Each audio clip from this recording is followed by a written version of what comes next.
আপনি আচরি ধর্ম জীবের শিখায়, নিজে আচরণ করে জগৎকে শিক্ষা দিলেন তোমরাও এইভাবে চলো, তোমরাও আমার দেখানো পথে হাঁটো, আমার দেখানো পথে তোমরা অগ্রসর হও। তাই মহাপ্রভু নিজে ওই সুরধনী গঙ্গার তীরে ধুলার মধ্যে গড়াগড়ি দিতেন আর হরে কৃষ্ণ বলে কাঁপতেন, প্রত্যেকটা জীবের হাতে পর্যন্ত ধরেছেন। তিনি তো ভগবান, তার তো কোনো প্রয়োজন ছিল না, তার তো কোনো দরকার ছিল না জীবের হাতে ধরার, জীবের পায়ে পড়ার। শুধুমাত্র আমাদের মতো হতভাগ্য কলির জীবের মুক্তির জন্য, আমাদের মতো হতভাগ্য কলির জীবকে উদ্ধার করবার জন্য প্রতিটা জীবের হাতে ধরে, পায়ে ধরে অনুনয় বিনয় করে বললেন, ওগো কলির জীব, একবার অহংকারের মঞ্চ থেকে নিচে নামো, অহংকারের মঞ্চ থেকে নিচে নেমে একবার সাধুগুরু বৈষ্ণবের চরণ ধরো, সাধুগুরু বৈষ্ণবের চরণ দুটো ধরে ভিক্ষা মেগে নাও, কৃষ্ণ প্রেম ভক্তি চেয়ে নাও। অহংকারের মধ্যে থাকলে, অহংকারে মত্ত হয়ে থাকলে কোনোদিন তুমি শান্তি পাবে না, কোনোদিন তুমি আনন্দের ভেলায় ভাসতে পারবে না। যদি তুমি মনে করো যে আমি সংসার করতে এসেছি, শুধু সংসার করব, এই সংসারে সুখ নাই, এই সংসারে আনন্দ নাই, তবু আমরা মূর্খের মতো সংসারে আনন্দ খুঁজে বেড়াই, শান্তি খুঁজে বেড়াই। ভেবে দেখো, সংসারে সুখ নাই তবু সুখ খুঁজি, তাকে সুখ ভোগে নয় কতটুকু বুঝি, সুখ সুখ করি তবু সুখ নাহি পাই, তবু সুখ পাবো ভাবি ভূমিয়া বেড়াই।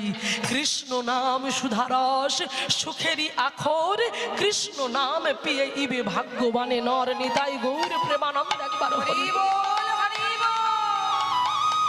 কৃষ্ণ নামের মধ্যে যে সুখ, কৃষ্ণ নামের মধ্যে যে শান্তি, সেটা তুমি কোথাও গেলে পাবে না।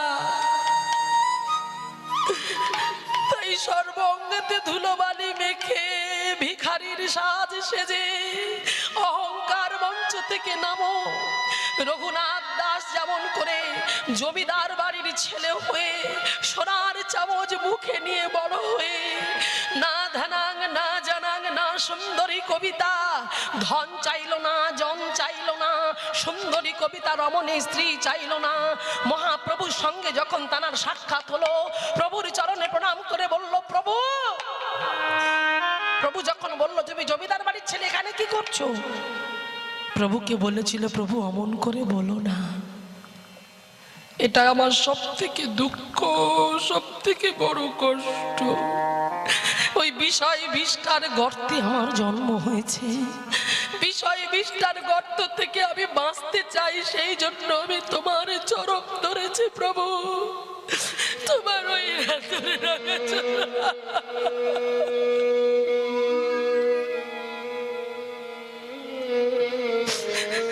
আমি কিচ্ছু চাই না, আমি জমিদারের ছেলে ওই কলঙ্কটা নিয়ে বাঁচতে চাই না। আমি সব কিছুর মায়াকে ত্যাগ করে আমি কৃষ্ণর নামের ভেলায় ভাসতে চাই, হরি নামের ভেলায় ভাসতে চাই।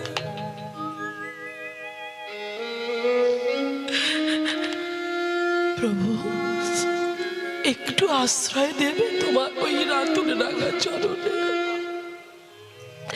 কত পতিতকে তুমি কোল দিয়েছ, আমি শুনেছি। জগাই মাধায়ের মতো পাষাণ্ডকে তুমি উদ্ধার করেছ, চপল গোপালের মতো পাষাণ্ডকে তুমি উদ্ধার করেছ, তবে আমি কেন পারবো না?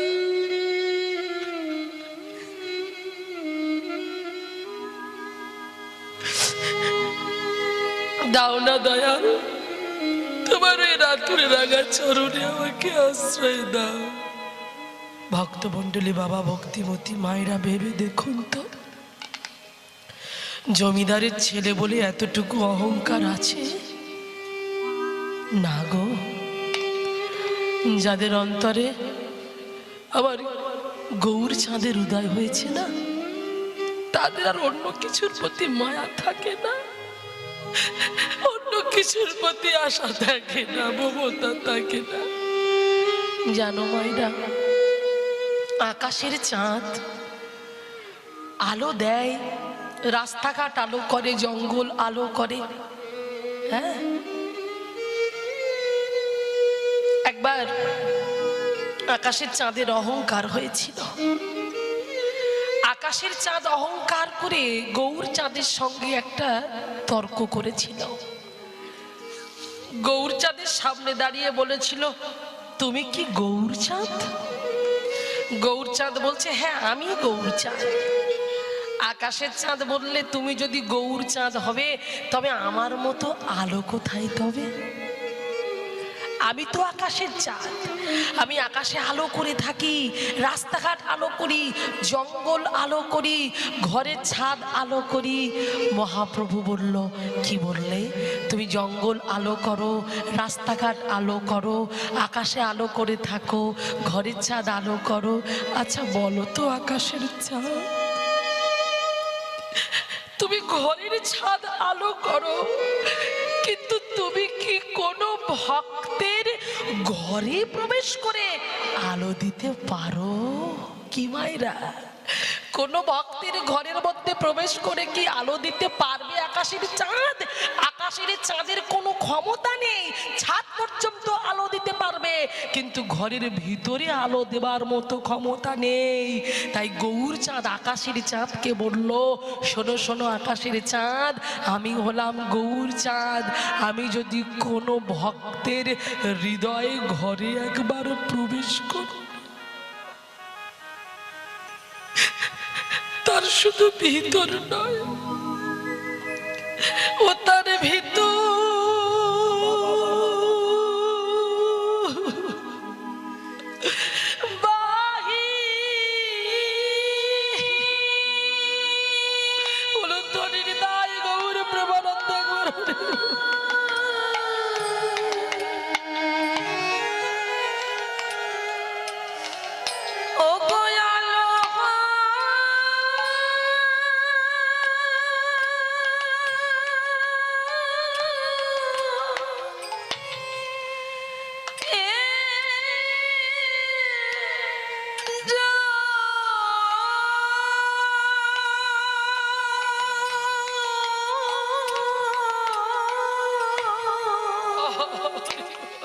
তার ভিতর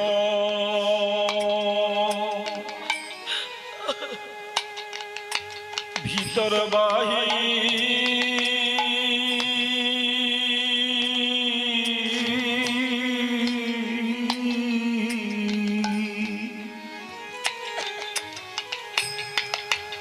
আলো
ভাসিয়ে যেন বলতে পারে, গৌরী একবার কৃপা করে আমার অন্তরে, আমার হৃদয়ে মাঝে এসো। আমি পতিত, আমি জ্ঞানহীন, আমি কিছু জানি না গো, কত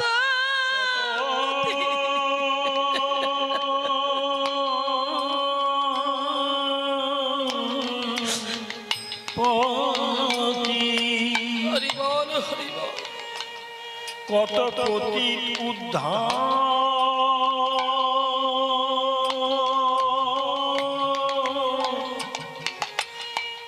উদ্ধারিল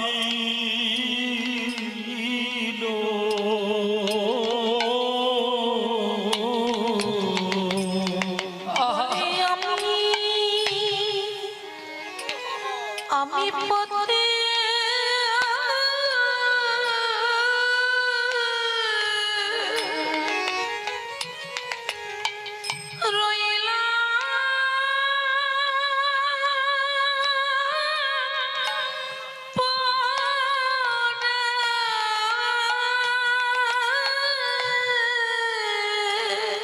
তাই আমার গৌরী চাঁদ যদি কারো হৃদয় আকাশে উদয় হয়, তার সংসারের বাহ্যিক জগতের কথা সে ভুলে যায়। তাই মায়েরা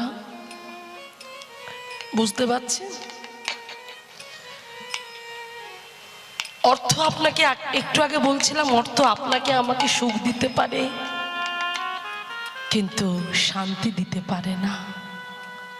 তাই ছোট্ট নিমাই চাঁদ সচি মা তার আঙিনায় খেলা করছি কেমন করে। অন্য খেলা তো খেলতে পারতো, কিন্তু সর্ব অঙ্গে ধুলোবালি মেখে খেলা করছে আর বলছে তোমরাও এমন খেলা করো।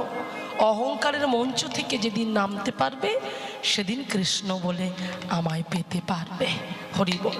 তাই খেলা করতে করতে করতে করতে এমন সময় ঘরের দরজা বন্ধ, খেলা করছে আর হেন কালে পথে ডাকে ফলওয়ালা, মাথায় ফলের ঝুড়ি নিয়ে চলেছে আর চিৎকার করছে, ভালো ভালো ফল আছে গো, মিঠা মিঠা ফল আছে, কেউ নেবে নাকি?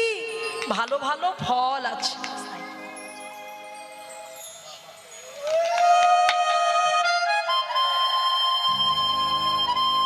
তো ফলওয়ালার কণ্ঠস্বরটা শুনে ছোট্ট নিমাই চাঁদ খেলা করতে করতে খেলা বন্ধ করে দিয়েছে।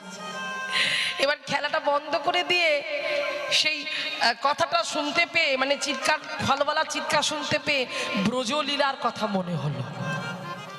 ব্রজভাবে বিভাবিত হলেন আমার ছোট্ট নিমাই চাঁদ, কারণ বৃন্দাবন লীলায় তিনিও ফল নিয়েছিলেন। ও মাইরা, তাহলে আজকে লীলার মধ্যে থেকে আমরা জানতে পারবো, কি জানতে পারবো?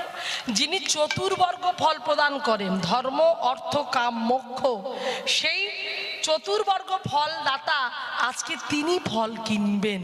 কার কাছ থেকে কিনবেন? এক চণ্ডালিনীর কাছ থেকে কিনবেন। সেই ব্রজ লীলায় সেই ব্রজ ভাবটা আর ছোট্ট নিমাই চাঁদের অন্তরে জাগরিত হলো। কি যে আমি ব্রজ লীলায় তো ফল কিনেছিলাম, আর এখানেও সেই ফল, এখানে যিনি ফল বিক্রি করছে তিনি কিন্তু কোনো নারী নন। হরে কৃষ্ণ।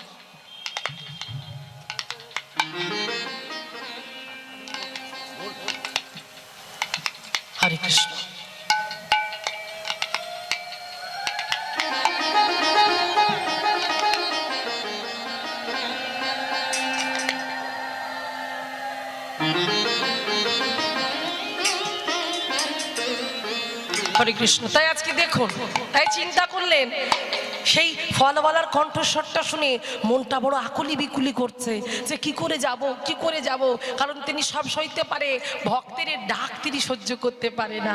তাই এমন করুণ কণ্ঠে ডাকছে, ফল নেবে গো, ফল নেবে, মানে এমন করুণ ভাবে ডাকছে। সেই কণ্ঠটা আমার নিমাই চাঁদের অন্তরে গিয়ে লাগলো। আর যখনই অন্তরে লেগেছে, নিমাই চাঁদ নিজেকে স্থির রাখতে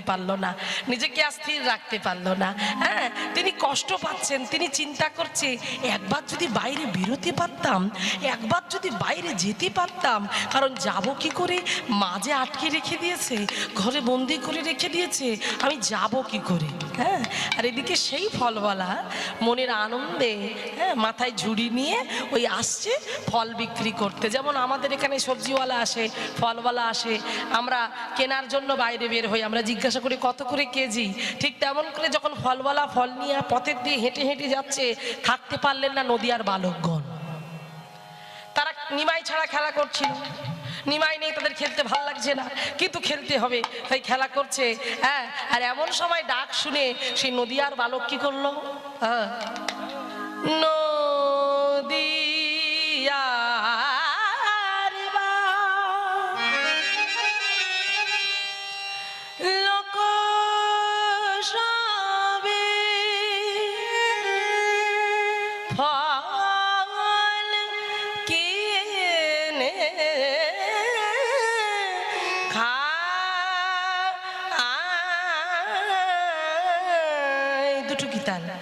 নদী আর লোক সবে কিনে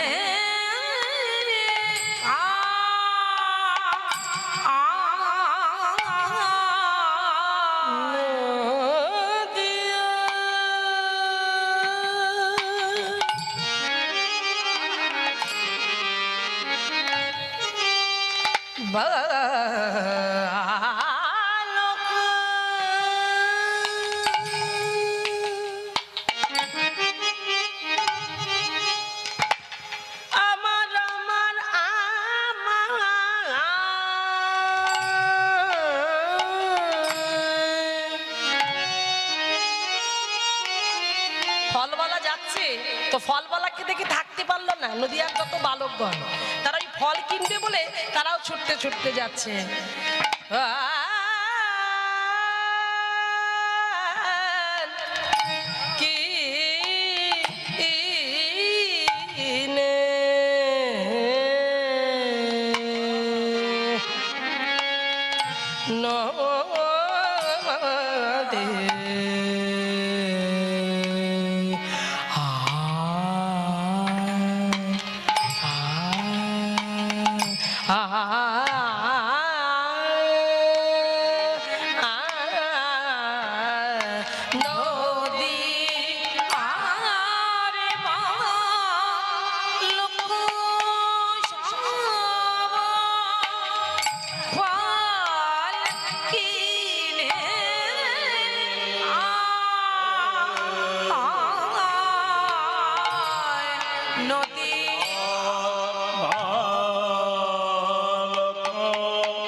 বালকজন সবাই যখন ফল কিনছে মিঠা মিঠা ফল কিনছে ওই ফলটা আমাকে দাও এ বলে ওই ফলটা আমাকে দাও ওই মিষ্টি ফলটা আমাকে দাও এ নাও পয়সা কারণ বিনিময়ে দিতে হবে না তাই ফল কিনছে বিনিময়ে পয়সা নিচ্ছে ফল কিনছে সবার কাছ থেকে পয়সা নিচ্ছে এবার ফল কিনছে আর পয়সা নিচ্ছে মাঝে মাঝে হাঁকছে ফল নেবে গো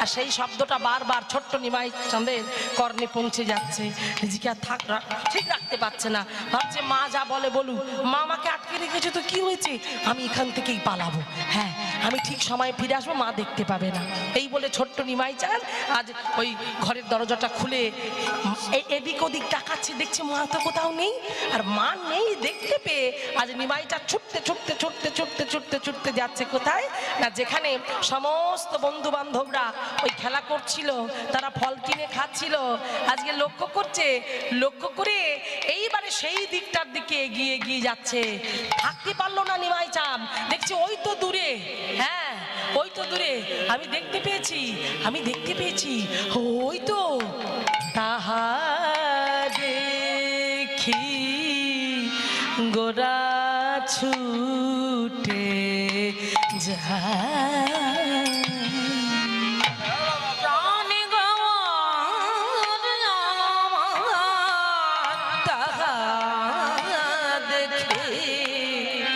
গোরা ছুটে আমার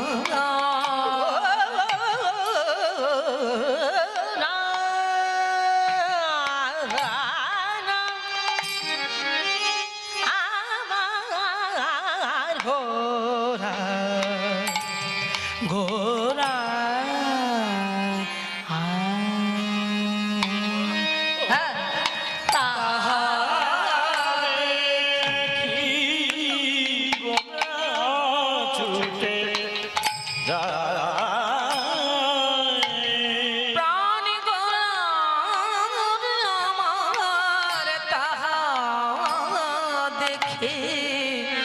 গোরা ছোটে যায়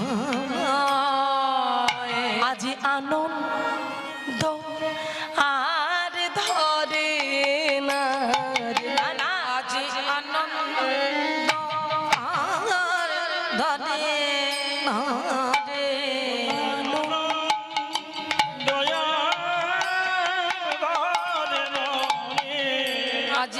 আনন্দ যার ধরে না ফল কেনে বেকে নেবে বলে বলে আনন্দ আর ধরে না ফল কেনে নেবে বলে আনন্দ আর ধরে না রে ফল কেনে বেকে নেবে বলে বড় আশা করে এসেছি হে অনেক নেবে কে নেবে বলে বড় তোমাদের দুয়ারে অনেক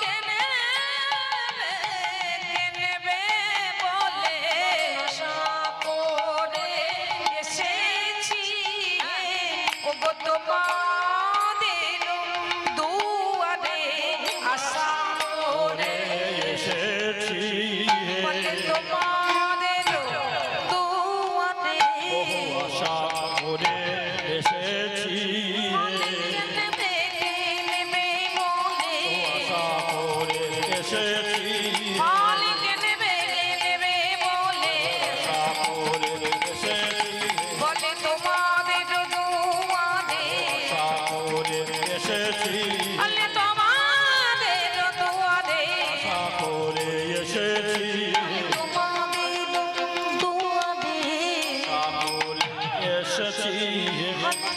এসেছি নেবে বলে আশা করে এসেছি মালিক নেবে নেবে বলে আশা করে এসেছি তোমাদের দুয়ারে আশা করে এসেছি বলে তোমাদের দুয়ারে করে এসেছি ওই না তোমাদের দুয়ারে আশা করে এসেছি তোমাদের দুয়ারে বলে আশা করে এসেছি নেবে বলে আশা করে এসেছি তোমাদের দুয়ারে বলে আশা করে এসেছি ওই না তোমাদের দুয়ারে আশা করে এসেছি তোমাদের দুয়ারে আশা করে এসেছি ওই না তোমাদের দুয়ারে আশা করে এসেছি ওই না তোমাদের দুয়ারে আশা করে এসেছি তাহা দেখে গোটা ছুটে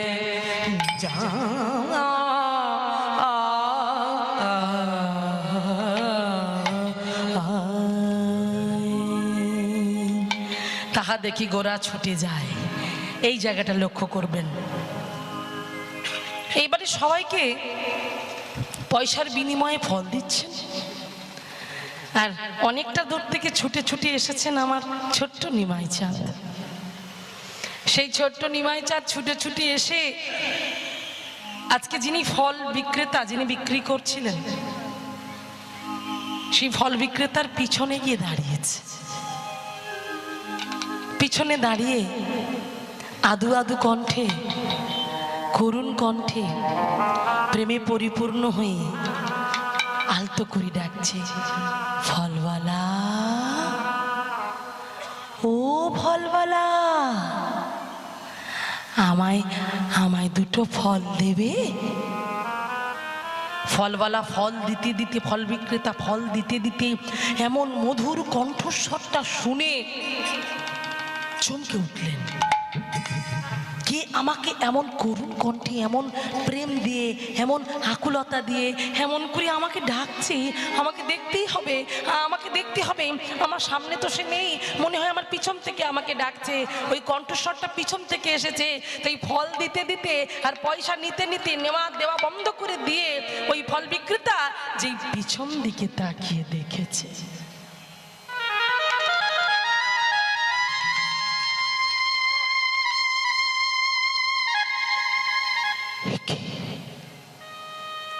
আমি কাকে দেখছি?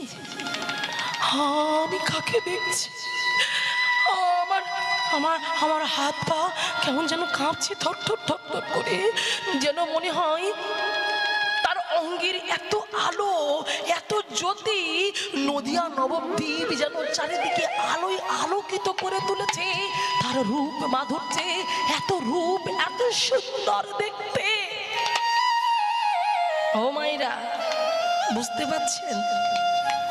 এমন রূপ, যে রূপ দর্শন করে কামদেব পর্যন্ত মূর্ছা গিয়েছিলেন। যে রূপ দর্শন করে কামদেবতা মনে মনে ভেবেছিলেন যে আমার থেকে রূপমানা মনে হয় আর কেউ নেই, আমার মতো সুন্দর মনে হয় আর কেউ নেই। সৃষ্টিকর্তা ব্রহ্মা তাকে সৃষ্টি করেছিল, এত রূপ দিয়ে সৃষ্টি করেছিল, এত অপূর্ব সুন্দর রূপ ছিল তার। তাই সবসময় একটা রূপের অহংকার ছিল যে আমার থেকে সুন্দর আর কেউ নাই। হ্যাঁ, যেখানে বলা আছে না যে দামিনী দাম ও দমন রুচি দর্শনে দূরে গেও দরপ কি দাম। তাহলে দামিনী দামও, দামিনী মানে বিদ্যুৎ, দাম মানে মালা। দেখে মনে হয় যেন মহাপ্রভুর গলায় বিদ্যুতের মালা।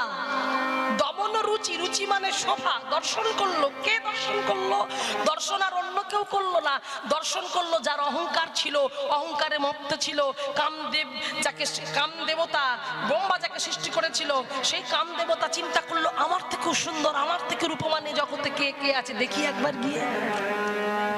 তাই যখন নদিয়া নবদ্বীপের মাটিতে তিনি এলেন, আর মাটিতে এসে দেখলেন আজানুলম্বিত ভুজ যুগল উত্তোলন করে কীর্তন করছে, হরিনাম করছে, এমন অপূর্ব সুন্দর রূপের মানুষ আমি তো আগে কখনো দেখি নাই। সেই রূপটা কামদেবতা দর্শন করলো, আর কামদেবতা সেই রূপ দর্শন করে আছাড় খেয়ে পড়লেন প্রভুর চরণে। ওই জন্য পদাবলিতে বলছে দূরে গিয়েও দরপ কি দাম। সকল অহংকার চূর্ণ হয়ে গেল। আমিত্ব যে বড়াই করছিল, আমিত্বের প্রকাশ করছিল, হে আমিত্বটা সরে গেল। আমার গৌর হরি চরণ দুটো জড়িয়ে ধরে কেঁদে কেঁদে বলেছিল, প্রভু প্রভু তুমি আমায় ক্ষমা করে দাও, প্রভু তুমি আমার ক্ষমা করে দাও। হবে তো, এই রূপ যে দর্শন করেছে সে কি থাকতে পেরেছে? তাই মায়েরা, আমরাও যদি এমন করে দেখতে পারতাম না। আমাদের তো হাতে সময় নেই, আমরা তো তার কাছে যেতে পারি না। মাঝে মাঝে মন্দিরে যাবেন, মন্দিরে গিয়ে গৌর হরির সামনে বসবেন, মহাপ্রভুর সামনে বসবেন, মহাপ্রভুর সামনে বসে বলবেন, গৌরাঙ্গ তুমি মোরে দয়া না ছাড়িও। আর পারলে, আমরা তো কাঁদতে ভুলে গেছি গো। আমরা সংসারের জন্য কাঁদি, স্বামী স্ত্রীর মঙ্গলের জন্য কাঁদি, সন্তানের মঙ্গলের জন্য কাঁদি, কিন্তু কোনোদিন গৌর গোবিন্দের চরণে নয়নের দুফোঁটা জল দিয়ে কেঁদে কেঁদে বলি না, গৌর হরি তুমি ভালো আছো তো? মহাপ্রভু তুমি ভালো আছো তো? তুমি ভালো থাকলে আমরা সবাই ভালো থাকবো। কোনোদিন এমন আকুতি নিয়ে, এমন ব্যাকুলতা নিয়ে কোনোদিন তার কাছে গিয়ে দাঁড়াইনি। তাই মায়েরা বলবেন, বাসুদেব ঘোষ কাঁদতে কাঁদতে তিনি পদটি রচনা করেছে আর বলেছে, আমি পতিত বলে তুমি আমায় দূরে ঠেলে দিও না গৌর হরি, ওই চরণে আমাকে রেখে দিও। আমি জানি আমি অযোগ্য, আমি তোমার অযোগ্য, আমি তোমার কাছে কৃপা পেতে পারি না, কিন্তু আমি তো সন্তান, তুমি তো পিতা। পিতা হয়ে পুত্রের সকল অপরাধকে তুমি ক্ষমা করে তোমার করতে পারো না? নাও না তোমার করে। গৌরাঙ্গ তুমি মোরে দয়া না ছাড়ি হো, গৌরাঙ্গ তুমি মোরে দয়া না ছাড়ি হো।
ধরিনি তাই গৌর প্রেমানন্দ একবার